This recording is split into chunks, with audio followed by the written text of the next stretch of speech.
Thank you very much, Honorary Secretary, and thanks to the Society of Antiquaries for inviting me to give this lecture about May Morris, who is, of course, one of my heroines.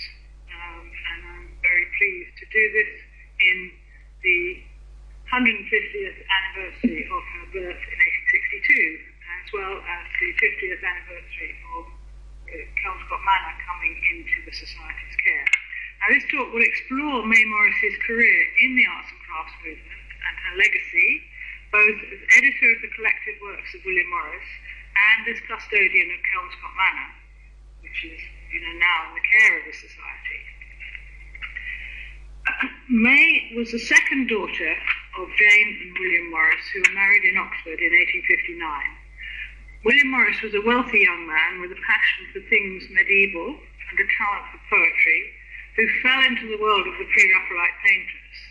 And May was born in 1862 on Lady Day, and thence her baptismal name of Mary, immediately adapted to May, owing to the use of Mary as a generic name for housemates. She was born in Red House in northern Kent, designed by Philip Webb for William Morris, or to William Morris's specifications, as a family home, and the style sort of derived from parsonage houses of the time. It was then new built. It's now historic and in the care of the National Trust. It was decorated inside with murals, patterning, textiles. Two pieces here from Red House, now at Kelmscott Manor, the daisy curtain. This is the daisy curtain. And Penelope, one of the famous women appliqué panels, started at Red House. The house inspired the firm of Morris, Marshall, Faulkner and Company, founded in 1861 by artistic partners, designing for ecclesiastical and domestic wear. The partners were three painters, one architect, one engineer, one mathematician to keep the accounts, and William Morris, designer, manager. In 1865, the family moved to dingy, sooty Queen Square, where over the shop where the business was. So, cheek by jowl with the family rooms. These are May's parents in their younger days. And Morris's daughters, Jenny and May, had an unconventional upbringing in this artistic circle, which included Dante Gabriel Rossetti, Edward Burne-Jones, Ward Max Brown, Georgie Burne-Jones, and these were sort of honorary uncles and aunts to the two Morris daughters. In addition, Jane and her sister, who was Aunt Bessie, became renowned needlewomen, and family friends like Kate and Lucy Faulkner were also actively involved in embroidery, textiles, tile painting, stenciling, and other activities for the firm. So it was very much a family firm in that sense. And May began her career, in a sense, stitching pen wipers as Christmas gifts for the grown-ups. Morris himself managed and designed for the firm, and on Sundays he composed poetry and then took up calligraphy. And they later moved west from Queen Square towards Chiswick, and here we have a picture of May and her sister Jenny with the Burne-Jones children, two Burne-Jones children, in 1874. So you can see from this picture, that they were fairly tomboyish and unfashionably dressed. And May recalled, one of our cousins we disliked badly because, disapproving of our simple clothes, he called us medieval brutes. And to our loyal minds, the mysterious epithet was offensive, seeming somehow to cast a slur upon our parents. But of course, they were all very medievalish. May and Jenny were educated at home by their mother, and governesses, until Jenny outgrew governesses, and both girls were enrolled at Notting Hill High School, was then. Christmas was spent with the Burne-Jones children, collaborating on a secret society and a family magazine, whose contributors included the young Rudyard Kipling, who was Georgie Burne-Jones's nephew. In 1870, they had a holiday at Manor, the home of George and Rosalind Howard, the Earls of Carlisle, and George Howard painted Jenny and May, aged 9 and 8.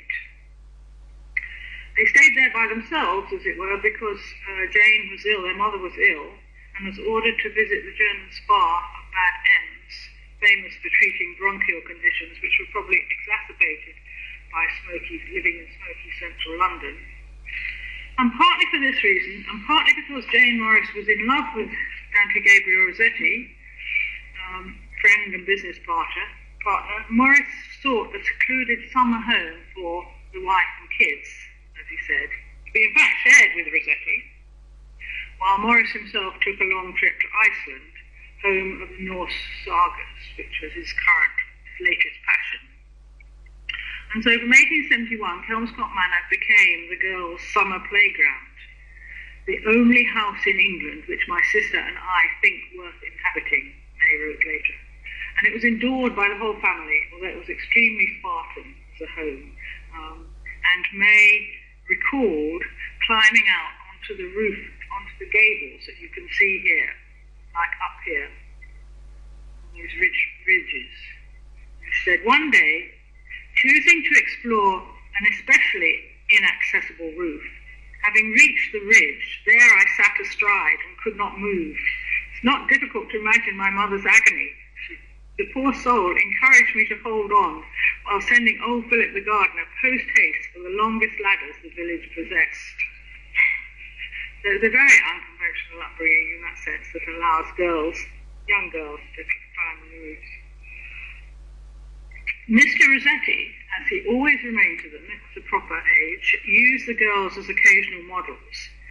May enjoyed this more than Jenny did, and a sequence of 8 or 10 photographs, of which there are 2 here on the left, in small cartridge disease, were taken for him to use, I think, as aide-memoire for painting. The results include this work called Rosa Triplex, seen here in photogravure form. Its relation to the pictures of May is evident, but at the same time it's not a portrait, it's not a triple portrait, it's a fancy subject picture, so it's not surprising that the girl in the image looks considerably older than the model. At one moment, Rossetti asked if he might adopt May in place of the child that he and his wife Lizzie had lost at birth. Jane only disclosed this later and was disconcerted when May replied, "Oh, why didn't you agree? You've got Jenny." He was all ready to be adopted by Rossetti. It's a good job she didn't. Now, when May was young, her father was wealthy, but by 1870 his main income came from the business, which then expanded into more domestic products like wallpapers, furnishing fabrics, and etc. Embroidery was something of a sideline, but evidently it was quite profitable because there were many outworkers, as it were, women who did the stitching at home and brought the work in. And the typical product is this flower pot embroidery design on the left. A very famous design now by Morris that was sold as a kit for fire screens mostly. That's what he used it for. And the other image is a close-up of the stitching. And it's in that recognisable Morris house style that we all know. William Morris declared, embroidery should be very copious and rich, or very delicate, or both. So he had a good eye and a good aesthetic judgment for many crafts, as you know. The tomboyish childhood might lead one to expect May to adopt active pursuits as she grew older. Jenny was a serious student who seemed destined for Girton or Newnham. She was a fairly intellectual child, but as May grew up, she followed the parental lead into the decorative arts. And I wonder if this was loyalty, and perhaps partly because one gets a sense the parents were a little neglectful emotionally. Was May in fact trying to please her parents by adopting her mother's, as it were, occupation? May certainly later felt inadequately educated because she had to leave school in 1875 because Jenny sadly developed epilepsy which then was completely untreatable. And Jane took her daughters out of school and to the Riviera in the first of a long, hopeless quest for change of air and improvement. And at home, social life was curtailed by Jenny's unpredictable and untreatable condition. So it became a rather inward-looking family at that point. There was much less socialising. They moved to Kelmscott House in Hammersmith at this point. In 1880, May, age 18, enrolled at South Kensington Art School, which later morphed into the Royal College, the premier decorative arts college, where she studied textile arts for 3 years. And in 1885, Jane relinquished management of the embroidery department of Morris and Company to May, who was then aged 23, so that was a big responsibility for her. May supervised the orders, the embroidery orders for the firm, and the workers, including there were some outworkers and some in-house needlewomen who executed many pieces and began other pieces for clients. And she also created designs. And here we have 3 different examples of the stages of the design. I should really have put this, that is the design. It's not the same design, there are 3 different designs. But this is the drawing.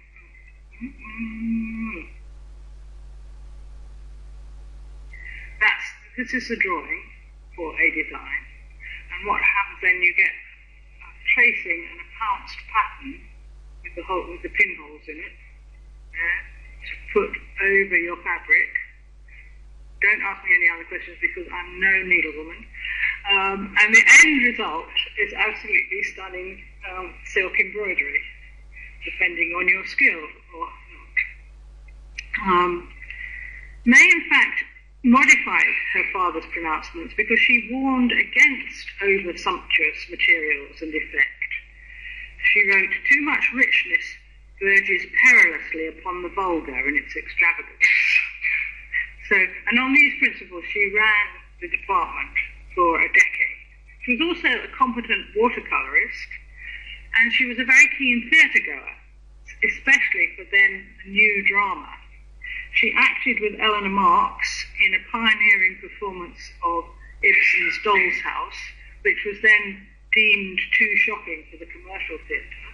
This isn't them performing it, but it is a group of the young people that who were May's friends, with Eleanor Marx inset there. Eleanor Marx took the part of Nora, of course, in the Doll's House, and May was poor Christina Linda. And these were, of course, the years of most intense socialist activity. May joined her father in the Socialist League. She was keen, although as a woman she was prevented from taking a very active role. It was still a very gendered, very patriarchal thing. Eleanor Marx was really an exception to the leadership of the socialist movement, being all male. Bernard Shaw, who's seated on the far right of the group, later claimed a mystic betrothal to May, which was all in his head. No, it wasn't really. May was very much in love with him, and he gave her ample reason to think that he was in love with her and that they would be married. But in fact, May's love for Shaw was unfulfilled, and led on the rebound to a brief marriage to socialist comrade Harry Sparling, who's here.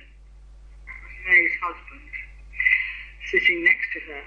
And she was rather unlucky in love, I think chiefly owing to the problem that's explored in a quite old book now by my good friend Ruth Brandon, a book called The New Women and the Old Men.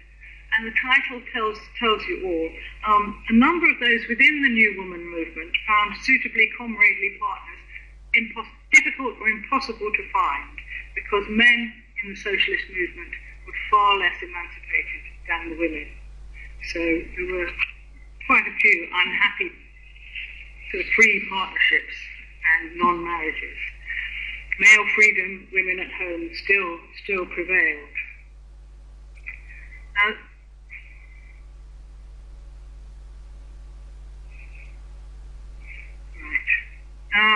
Mary continued while she was working for the firm to design for the Morris firm in the house style, and these are two wallpapers.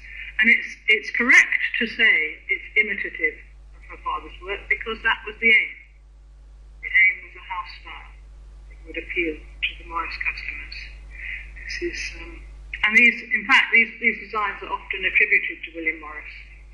You find them illustrated. And Honeysuckle, this one here, was proved very popular, still in production, and very adaptable while still recognisable. And here's one of its latest manifestations on the wall of the new toilet in the renovated William Morris Gallery. And it's you can't open the door and you see but you see how it's been adapted to a much cruder reproduction. As we know, Kelmscott Manor had and has an outside toilet, the famous three-seater privy. And it's here immortalised on the left in a watercolour which I found on the internet by a local artist called T-Bon Rivers. Is that how you pronounce it? Anyone know? T-Bon, thank you.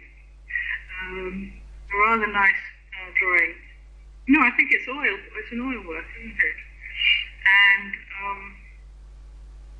alongside an equally bucolic photo of the summer house in the front garden.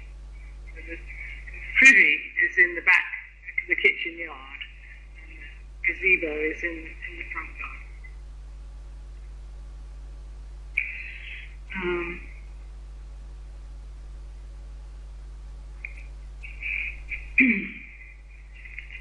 And something about how Kelmscott Manor appeared in the late 1880s. The artist G.D. Leslie and his wife were welcomed when they turned up unannounced one summer. And he wrote in his diary, "I never saw an old house so lovingly and tenderly fitted up and cared for as this one. The perfect taste and keeping of the furniture and hangings, and the way in which the original beauties of the house have been preserved was indeed a lesson to be remembered.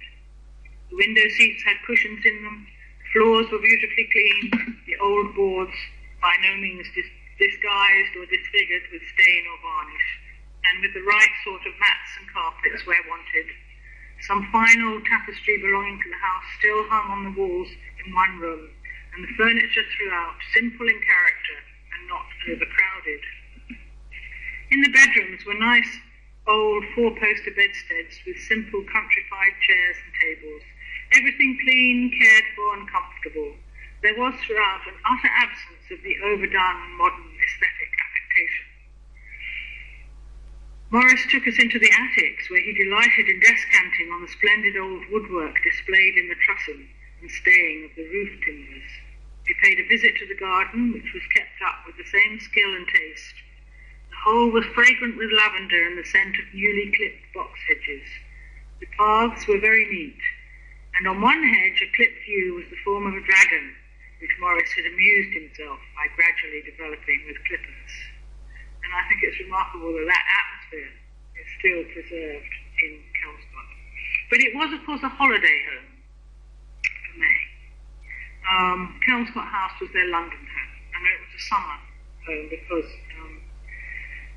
although similar atmosphere seems, if the pictures are to be believed, similar atmosphere prevailed. On the left here is a watercolour by May showing her mother at the piano, showing, as I assume, Kelmscott House, because it can't be anywhere else. And on the right is the drawing room at Kelmscott Manor, and a similar feel to both interiors, I think. Now May went to Kelmscott for her honeymoon to live to learn to cook, as her mother said, because she would be living very frugally, having married this penniless socialist. And Jane characteristically remarked very unromantically, on the very unromantic nature of their partnership. And I think that was part of the sort of down-to-earth socialism that would disdain too much sense of romance. And in these years, May designed and then created these splendid hangings, curtains, for her father's bed, four-poster bed, with the lines from one of his fine poems about Kelmscott, the old house of Kelmscott, in the Pelmet. And, of course, those of you who've been to Tate Britain will have seen this bed in the exhibition there. And it's a very splendid object, and it's beautifully kept. And this is a very typical May Morris design of trees, of a tree, and foliage and birds, and then the trellis behind, which is an allusion to one of her father's first and most famous wallpaper design, fabric design.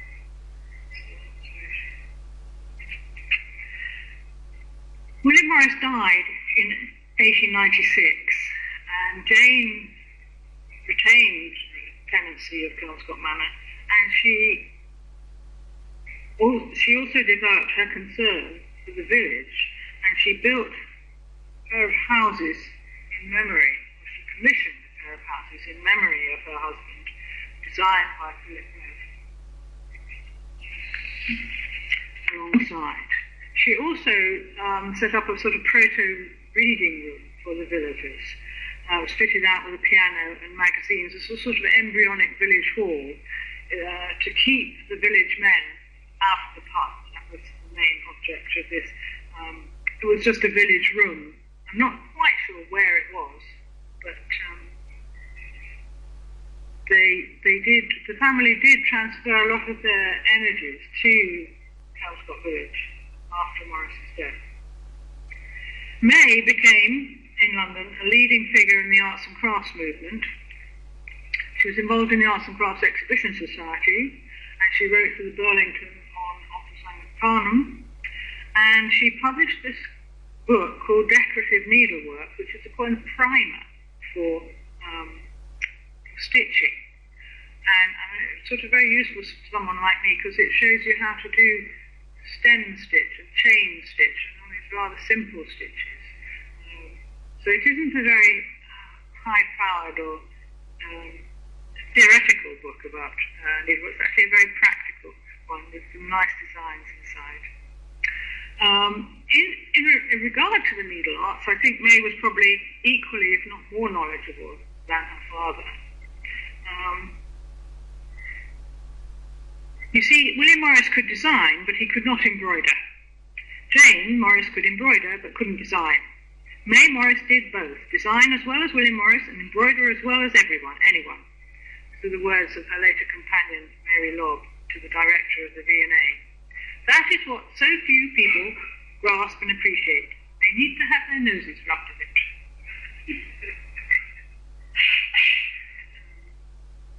And one of May's loveliest designs, the artichoke on the left, is a bedspread at Standon. Really beautiful. In 1907, May founded, two more beautiful silk embroidery pieces that May did, which are absolutely stunning. I should have put them up earlier because you need to gaze on these.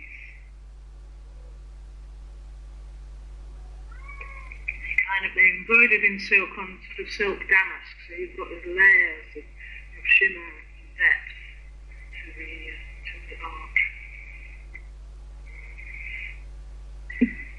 In 1907, May founded the Women's Guild of Arts because the Art Workers Guild was men only. Despite the fact that women were very active in the arts and crafts movement. Partly thanks to the regional art schools, which was something was something for girls to do between school and marriage.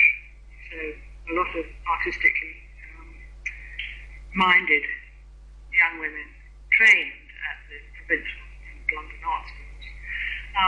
But after training, they often worked in isolation because there were no real structures for their craft work, in all sorts of different crafts which were burgeoning at that time, including ceramics and enamelling and jewellery, and so on, as well as the textile arts, which were most popular. May gathered quite a number into the Women's Guild of Arts, and in fact, although you can't read them, there are lots of the names in this minute book here. Now, the records of the Women's Guild of Art were long thought to be lost. You know, they'd been destroyed in the war, bombing, or waste paper collection and so on. So, like so many records that have gone missing. But lo and behold, they recently turned up in an attic in Hammersmith on the same street that they lived in. And they're now with the William Morris Society and being catalogued. So we're going to be able to learn a great deal more than we knew about the Women's Guild of Arts, which is really quite exciting, even though, and on the right is a draft of one of May was sort of the moving spirit in the Women's Guild of Arts, not the only one, but on the right is a draft of one of her kind of annual, I wouldn't say speeches, but they were sort of speeches to AGM. It was a properly constituted outfit. And she wrote, "As I understand it, we are a body of women joined together as such, men always having their own organisation, to do what we are doing, i.e., to keep to the highest level the arts by which and for which we live, to keep ever fresh and vital the enthusiasm, the belief, all the things which are the impetus of human endeavour. Perhaps also we have a mission of heartening up the weary, among whom may sometimes be ourselves and each other in times of trouble and depression, and generally of exuding an atmosphere of camaraderie without which one's work would surely be Dead Sea fruit." You get a slightly sad sense of the women not feeling support in their craft endeavours. They do feel often depressed and lonely. And the fact that such small traces of the Women's Guild of Art remains, that such small traces of the Guild remain, shows how difficult it was to sustain the Women's Guild of Arts, because women were not accustomed to meetings, actually. They didn't join organisations and go to meetings very much, or to going out to social gatherings on their own in the evening and using those social gatherings for networking, as men did. And then, within 4 years, World War I intervened, and though the Guild did survive, its activities were necessarily curtailed. Meanwhile, May taught a teaching career alongside her embroidery, as it were.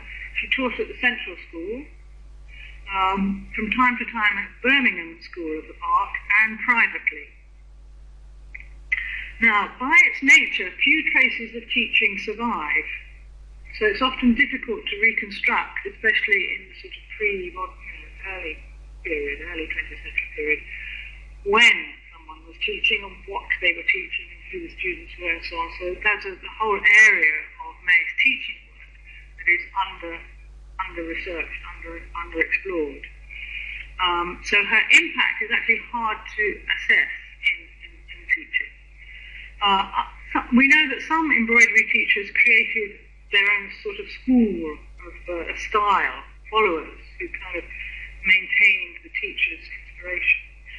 May didn't attract such students. There's not a sense of I am following in May Morris's footsteps, not most followers. So it's hard to assess her teaching impact. And at some stage, again we don't know exactly when, she added jewellery to her craft skills.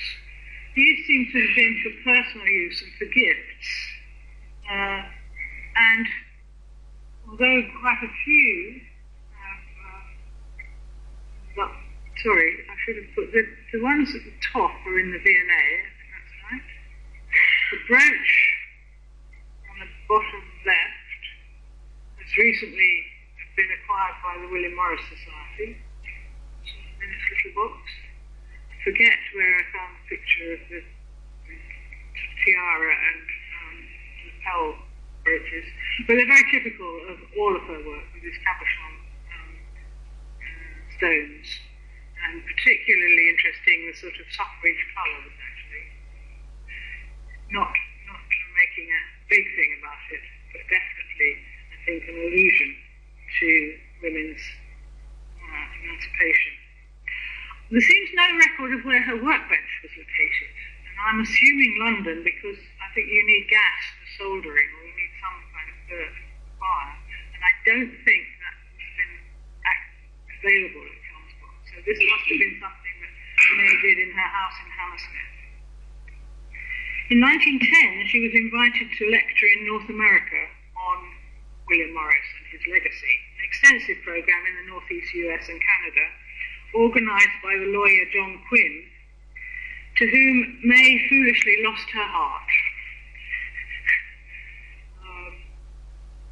John Quinn was a lawyer who specialised in modernist writers, and you'll meet him in other contexts, promoting the work of poets and writers of the early 20th century, early modernists. But he was a great fan of William Morris, and he was flatteringly attentive and falsely encouraging. Maybe he sensed May was vulnerable, needed romance, but he certainly had no serious intention. And indeed, he forbade May to mention their affair. That's how she thought of it, possibly sexual, but she wished she had come home with a baby, she wrote to him. So there was a terrible emotional disappointment there for a second time in her life. Instead, she came home from North America with a bust, a bronze bust, which and possibly one reason she lost her heart to John Quinn was that he commissioned the young sculptor Joe Davidson in New York to sculpt her portrait in this new proto-modern style. Possibly also, Quinn persuaded her to sit to an as-yet unidentified photographer. If anybody recognises the style of the photo on the left, please let me know. It has a strange monogram that no one has been able to decipher. All suggestions. So he's obviously, the photographer may not have been a he, but it's obviously associated somehow with the linked ring group because of that style of portraiture. And there's a recently discovered sequence of these large format mounted prints of unknown origin.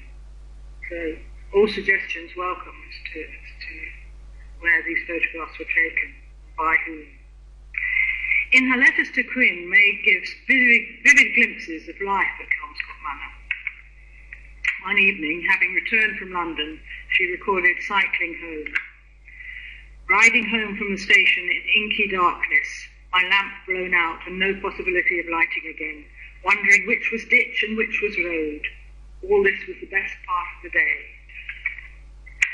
On Easter Monday 1912, she went to a folk dance festival in Cirencester.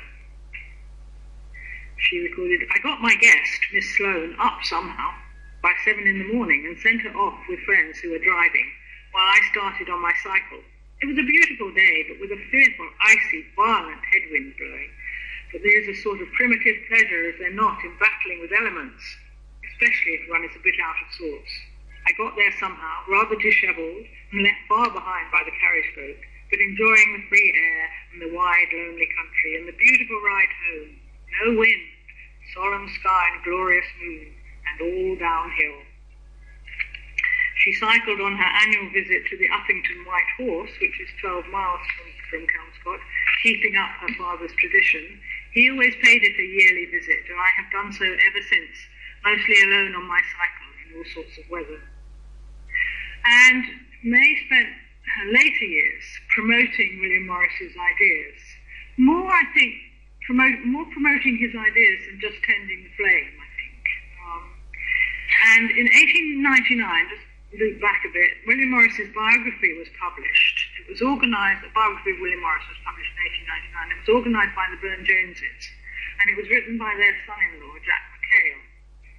And Jane was privately critical of this biography because she felt that McHale was not an artist and hadn't really understood William Morris. It's not quite clear what was the problem. But when a few years later a collected edition of William Morris's writings was projected by Longmans,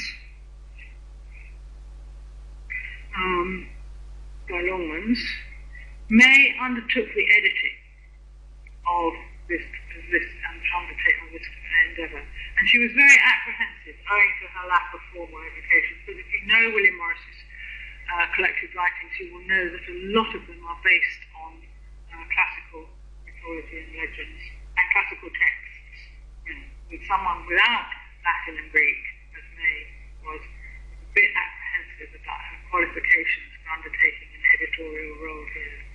But between 1910 and 1915, she edited her father's collected works in 24 volumes, and I was trying to find a photo of the volumes all arranged on the shelf in Kelmscott Manor.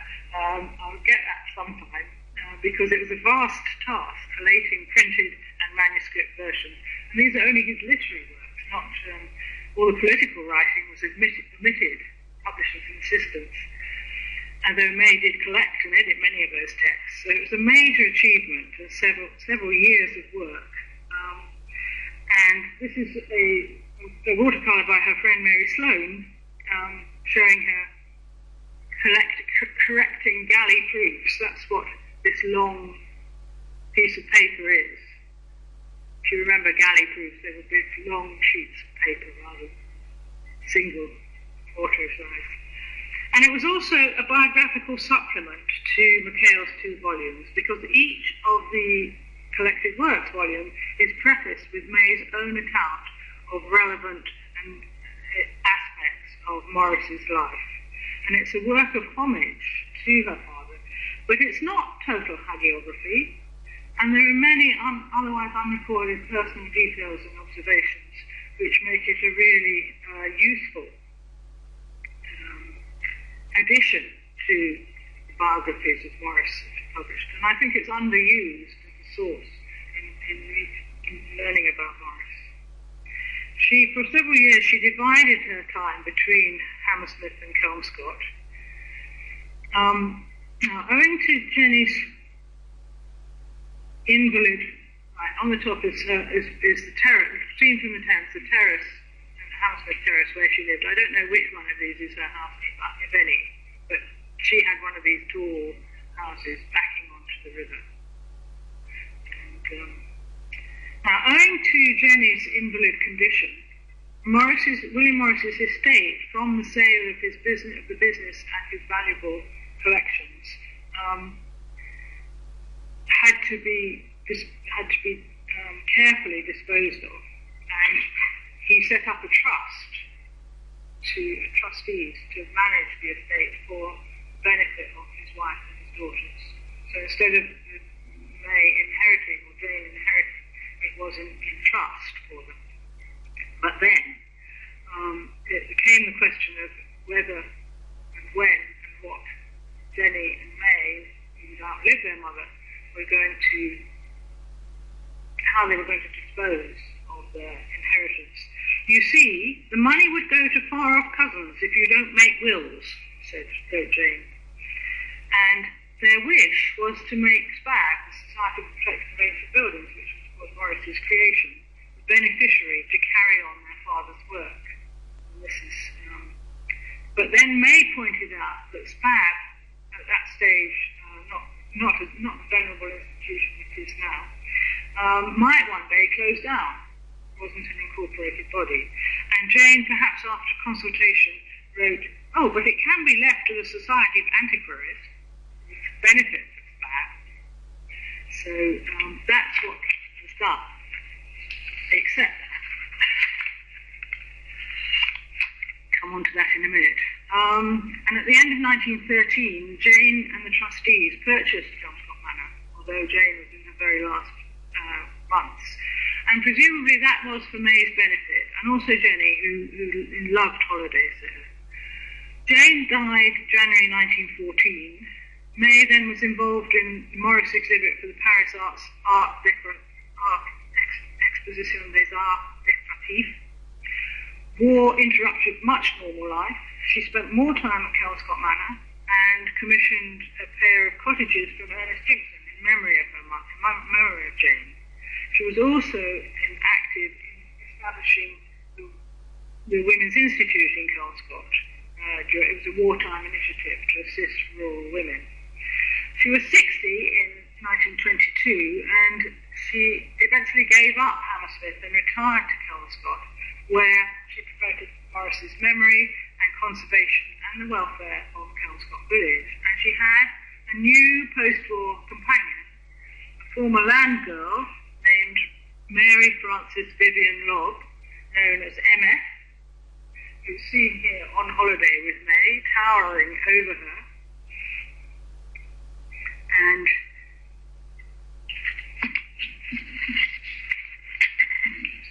I'm going to read you the account by Elfrida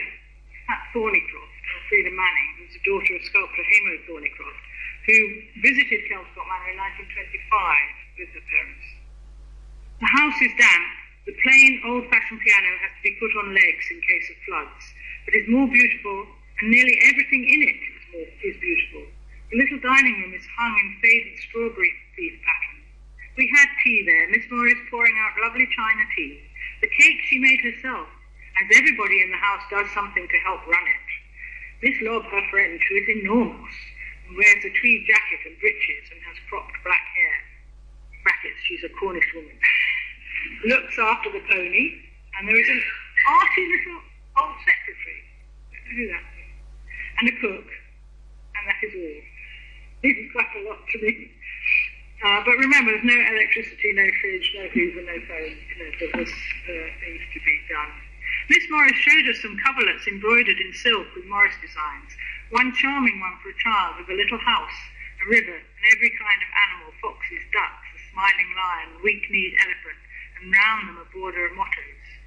Most beautiful was a coverlet embroidered in pinks, golds, and reddish purples, a wonderful pattern of intertwining honeysuckles, wild fritillaries, and crown imperials. I never saw anything so beautiful. I could have gazed at it forever. Among things she showed us was a pair of bishop's gloves, which she had embroidered very finely. The design was by Ricketts, 3 gold ears of corn, and the whole glove covered with a golden tendril design. Of course, there are many drawings of Mrs. Morris and a photograph which shows how true the drawings of her were. Miss Morris herself is not so beautiful, but she has the same eyes and long straight profile. Her hair is grey and she's very fair, a sort of ice fairy queen. She was wearing a charming white coat and blouse, yellow beads and a homespun white skirt with blue and yellow striped pattern. She looked charming. She struck me as more matronly than when I saw her before, and as making an effort not to look arty. She dislikes the words efficient and technique, and she says Burford has become too artistic for her. She cannot bear driving in a car. It's a wonderful pen portrait by a young girl of meeting Morris, Miss May. These are the bishop's gloves and the baby's mittens. That we know very little about this commission. And after long years of fundraising, finally Jane's dream of the village hall was actually built for the benefit of villagers. May did all the fundraising herself. And it was opened in 1934 by the now world-famous Bernard Shaw, whose preposterous speech about St. William of Kelmscott and his own mystic betrothal to May was actually thankfully upstaged by the arrival of the then Prime Minister, Ramsay MacDonald. It was the centenary of Morris's birth that year. And bookseller and publisher Basil Blackwell offered to issue any remaining William Morris literary compositions, and he was rewarded, he says, with a large parcel of political and critical writings. And when he suggested a small selection, what he had in mind, he was bullied by MF. He said, "Now look here, Mr. Blackwell, you've got to publish all that stuff. Don't think I care a scrap for the writings. I hate old William Morris, dreadful old bore, but I'll not have May worried. You go home and write tonight telling her you'll publish everything." So not quite everything, but 2 hefty volumes, edited by May, covering all of William Morris's many non-literary activities, from Spab to printing, Iceland to Ruskin, but chiefly political writings, the first sort of collected works, including her own account of the socialist movement in the 1880s and 90s, which is a valuable history and gives some vivid glimpses firsthand of the personalities involved in those exciting years. John Burns was like a breath of fresh air on a sultry day. She wrote about Edward Carpenter, and she wrote about H.M. Hindman, who did so much to forge the movement. She said, "No self-seeker," which is a different interpretation, yet a political opportunist. And of Helen Taylor, remembered as a suffragist now, but now forgotten as a socialist. May recalled Helen Taylor at meetings with her lofty air, which seemed a little old-fashioned after the manner of Tennyson's Princess, and in our higgledy-piggledy gatherings a little out of place. Her dignity and self-conscious composure were really a little overdone in our circle. Her articulation was a marvel. It was useful at big public meetings where the audience never lost a syllable from her apparently powerless voice, but on more intimate occasions one wished she would condescend to say Russia and Prussia instead of Russia, Prussia. So it's worth mining May's recollections of those socialist years for her own account of some interesting events and personalities. Jenny died first, so the whole of the estate went to May, and this is one of her later embroideries. Although she was an atheist, she was very happy to embroider altarpieces and church embroidery, and design and embroider for it. In her will, she left Kelmscott Manor not to the Society of Antiquaries, but to Oxford University as a residence for a scholar. I think she probably had in mind a member of the university wanting somewhere quiet to write a book. And she bequeathed craft items, ceramics, table glass, embroideries, textiles, designs and jewellery to the V&A. And she wanted Kelmscott as a memorial to William Morris, really. And as a historic house and garden to visit and explore as it is today. And that was her aim, I think, in this. And she initiated the practice by welcoming visitors and showing them around as the guides do today. I don't know how frequently, but I imagine something like every week in the summer. It would be interesting to research others' accounts of visits to Kelmscott Manor in the 1930s, from girls like Elfrida Thornycroft to ambitious young men like Evelyn Waugh, John Betchman, Anthony Blunt. They all visited Kelmscott. There are accounts of it. May herself recorded a visit from a party of Welshmen who came as pilgrims to my father's home. A mixed group, rich and poor, ministers, lawyers, merchants, clerks, journalists, none of them loungers or dreamers, but men who mixed in the world and had to hold their own in it. They were mostly young, and they were all male, can note. And as I watched the keen faces, I asked myself what was the magic by which a man like William Morris spoke to them out of the past, the word being indeed alive, indeed, a help and encouragement to those who tread each his own path. One of the visitors spoke of his inspiration from the dream of John Ball, and May responded. In a moment, it would seem the present fell away from him, and he was talking to my father's spirit, here among us, still fulfilling its work upon earth. There can have been no one of all those gathered in the sunny garden who did not feel the rarity and beauty of that timeless moment. And this is a picture of May, possibly taken on a visit on occasion like that. Now, how to assess May's career and influence 150 years after her birth?